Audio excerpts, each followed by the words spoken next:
Ready. 11th class 11th science biology subject के लिए आप रेडी हो जाओ। हम लोग अभी ले रहे हैं chapter number 2 systematics of living organisms. आप लोगों को पीडीएफ डाल दिया गया है।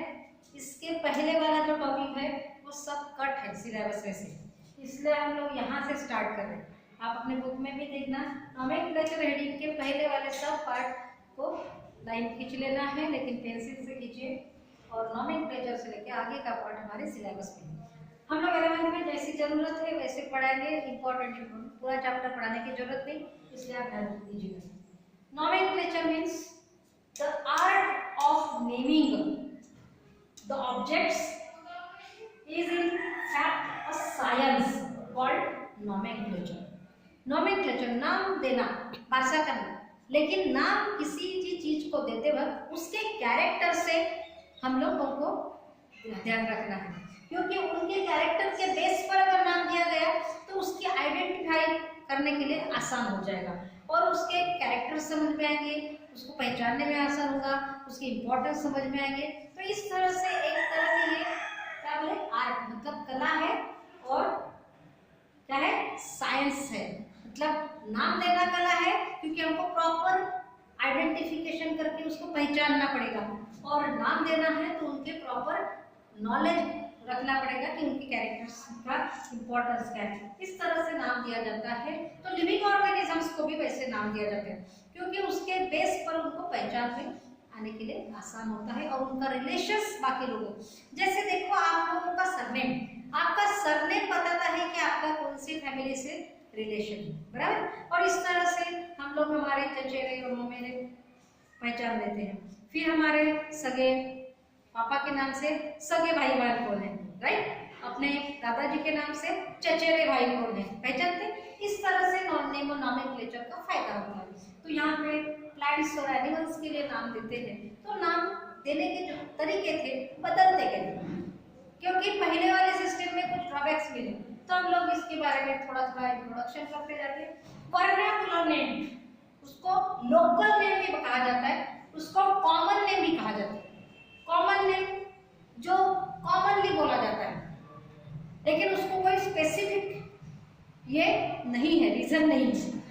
लोकल नेम मतलब जिस एरिया में उसको नाम दे दिया गया, एरिया के हिसाब से नाम बदलता है।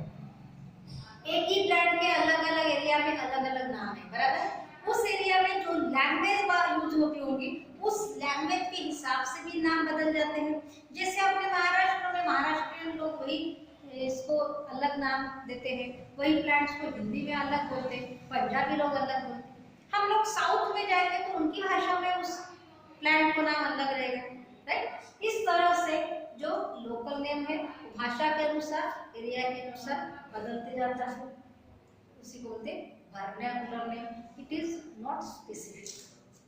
तो कॉमन नेम्स में differ from language to language, भाषा बदल गई, नाम बदल गए। ऐसे हम लोग एक एग्जांपल देखेंगे तो मैंगो के प्लांट का बुक का मैंने एग्जांपल दिया, 50 नाम है। तो देखना हम लोग यहाँ पे आंबा बोलते हैं, हिंदी में आम बोलते हैं, फिर और कहीं कहीं अलग अलग नाम आते है ना। जैसे जाम को जाम बोलते, पेरू बोलते, अमरूद बोलते, ऐसे और कई नाम है। जिससे लैंग्वेज बदलेगी, एरिया बदलेगा ना। तो फिर अगर हमको साउथ वाले ने वो नाम बताया कि मैंने ये चीज खाई, हम बोलेंगे क्या खाया, है ना, फर्क आया। तो इस तरह से क्या हम लोग नहीं समझ पाएंगे, तो अपने आप ही फर्क आ गया। हमको किसी ने रेसिपी बताई और उसमें जो नाम दिया है वो हमने, हमारे इधर कोई उसी नाम से कोई और चीज को जानते हैं, तो हम लोग और रेसिपी में दूसरी चीज डाल देंगे तो गड़बड़ हो जाएगी। इस तरह से देखो अलग अलग नाम होने के ड्रॉबैक्स हैं। Common names in limited uses, ये ऑल इंडिया लेवल पर, इंटरनेशनल लेवल पर, यूनिवर्सल लेवल पर नहीं यूज कर सकते। यूनिवर्सल एप्लीकेशंस और unique name for a particular individual is very much essential. तो पूरी दुनिया के लिए एक ही नाम होना जरूरी है, तभी जाके उसका यूज, उसका मतलब, उसका स्टडी ये यूनिवर्सल हो जाएगा और सबका एक जैसा होगा। तो फिर साइंटिफिक नेम देना शुरू कर दें। तो साइंटिफिक नेम देते बाद ऑफकोर्स उनका स्टडी कर दिया गया उनके कैरेक्टर के बेस पर, लेकिन शुरू में जो नाम दिया गया था वो पॉलिनोमियल नाम था। पॉली मीन्स मेनी, नोमियल मीन्स नाम वाला, नोमेनक्लेचर। तो पॉलिनोमियल नोमेनक्लेचर मैडम, तिथे पॉलिनोमियल तो है ये पॉलिनोमियल। तो इसका ड्रॉबैक ऐसा था, ये साइंटिफिक ही था उनके कैरेक्टर, लेकिन इतने सारे नाम जोड़ दिए गए थे कि वो याद रखना मुश्किल था, और ये भी फिक्स नहीं था कि कितने वर्ड्स का नाम होगा। जैसे हमारे इधर कैसे था, फर्स्ट नेम, फिर पापा का नेम, सरनेम, 3 नाम का तो हम लोग समझ जाते हैं कि तीसरा वाला सरनेम है। लेकिन आपने साउथ में देखे ना उनके नाम में से, जैसे doctor APJ Abdul Kalam, APJ Abdul Kalam, उसमें एपीजे क्या है आपको कंफ्यूजन होगा, तो एपीजे उनका नाम है ही नहीं, अब्दुल कलाम ही उनका नाम, और एपीजे ये कहीं और इसका इनिशियल है ना, फर्क है ना।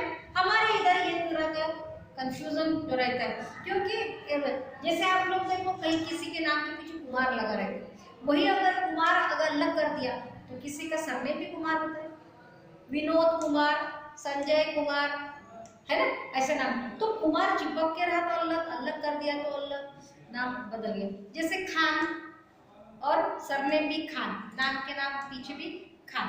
तो ऐसे सफिक्स प्रीफिक्स के चक्कर में भी कभी कभी समझ में नहीं आता।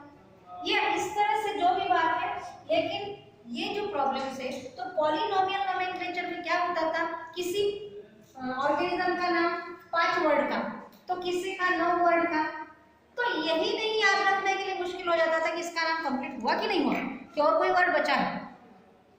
फिर अगर देखो कि इंडिया में मिले हुए प्लांट, जो पहली बार इंडिया में जो ढूंढा गया और उसको नाम दिया गया, तो उसमें इंडिका ऐसा लिखा रहता है, बहुत सी जगह पे इंडिका लिखा रहता है। तो एक प्लांट के नाम में, मैं प्लांट के नाम ज्यादा ले रही, इंडिका ये तीसरे नंबर पे है, उसके नाम पे तीसरे नंबर पे इंडिका वर्ड। किसी और प्लांट्स के नाम पे ये अगर 8वें नंबर पे है, तो और कंफ्यूजन कि इंडिका नाम नहीं, मतलब बराबर है, लेकिन ये उस वर्ड का मतलब कहाँ पर का, तो इस वजह से वो नाम आगे पीछे होने की वजह से भी कंफ्यूजन पैदा होता था। तो इस तरह से पॉलिनोमियल नोमेनक्लेचर याद रखने के लिए मुश्किल, क्योंकि ज्यादा वर्ड्स है, ये कंफर्मेशन के लिए मुश्किल कि ये पूरा हुआ कि नहीं, और कंफ्यूजन। तो इस तरह से इसको यूनिवर्सल एक्सेप्टेंस नहीं मिला। फिर स्टडी करते गए और अलग अलग तरह से नाम देते गए, और फाइनली एक तरीका ज्यादा एक्सेप्टेड हो गया, that is binomial nomenclature system.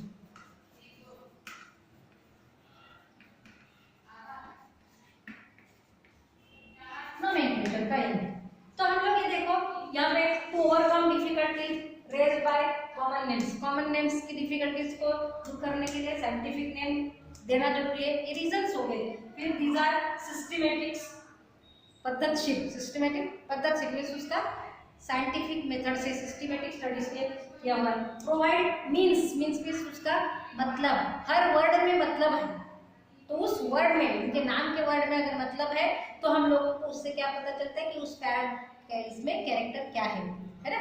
जैसे स्पाइनी होगा तो स्पाइनी अगर वर्ड आया तो उसमें स्पाइन सही है, पक्का हो गया।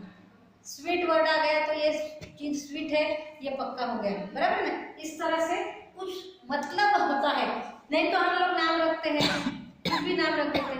बड़बड़ करने वाली लड़की का नाम शांति है ना, एकदम से कोई काला काला आदमी है लेकिन उनका नाम रख दिया गोल्डी, तो कैरेक्टर मैच होता है क्या? नहीं। तो इस तरह से नहीं, वर्ड से क्या होगा, उसका मतलब भी निकलता है। इंटरनेशनल कम्युनिकेशन के लिए अच्छा होता है साइंटिफिक नेम। ये जनरल रीजंस दिया है कि साइंटिफिक नेम्स देना क्यों जरूरी है, वर्नाकुलर नेम्स को नहीं, हम लोगों को स्टडी के लिए। तो पॉलिनोमियल नोमेनक्लेचर मैंने बता दी, वो कार्ल लिनियस ने निकाला था। उसके बाद बाइनोमियल सिस्टम, नहीं पॉलिनोमियल का लिनियस का नहीं है, देन कैरोलस, कार्ल का शॉर्ट फॉर्म होता है ये, कैरोलस लिनियस, इसका बाइनोमियल मैंने जो बताई। तो अभी well known, well accepted, universally accepted nomenclature system है वो बाइनोमियल नोमेनक्लेचर सिस्टम। और ये नोमेनक्लेचर सिस्टम देने के लिए उसको परमिटेड होता है। ये कौन से लेवल पे? International code of botanical nomenclature, ICBN, international code of botanical nomenclature. ये उसका शॉर्ट फॉर्म इसके लिए पूछा जा सकता है। भाई बायोनोमियल नोमेनक्लेचर सिस्टम आगे हम लोग पढ़ेंगे।